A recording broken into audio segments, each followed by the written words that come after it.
The fussy silver gold one, the British one, and R2-D2's little trash can one. Now, in those days, radio control was not as reliable as it is now.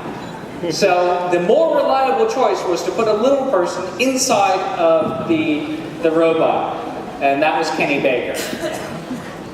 Now, how do you tell between a Kenny Baker and a robot? Well, all the Kenny Baker ones have 2 legs. And in fact, in the foot pods, there are little boots that he slips his feet into.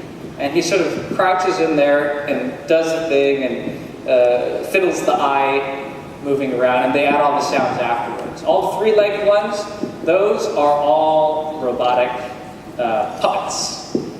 And so my job, now I'm a child of the 70s. I grew up with Star Wars. I had the bed sheets, the light blue ones with the Luke Skywalker. I had the lunch pail. I had all the toys. And literally on Monday morning, Star Wars Episode 1, they're like, all right, we want you to go in and rip out all the electronics on all the R2-D2s.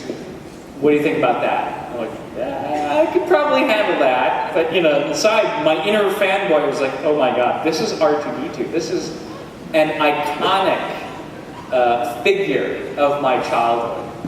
And I'm sorry to blow your mind that there are multiple R2-D2s. That's just how it is. The droid proctologist.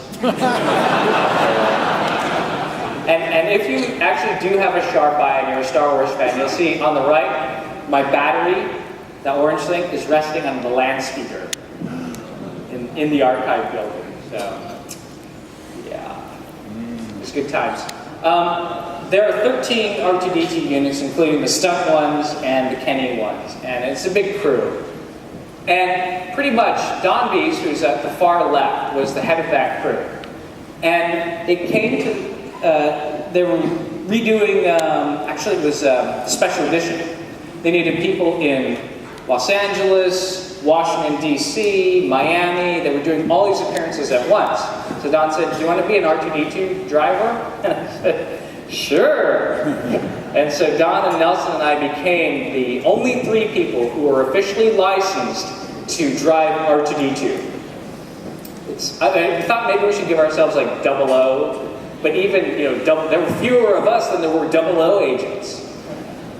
So, but it was good times. I got to go all over the world with R2-D2. Now, as a hobby,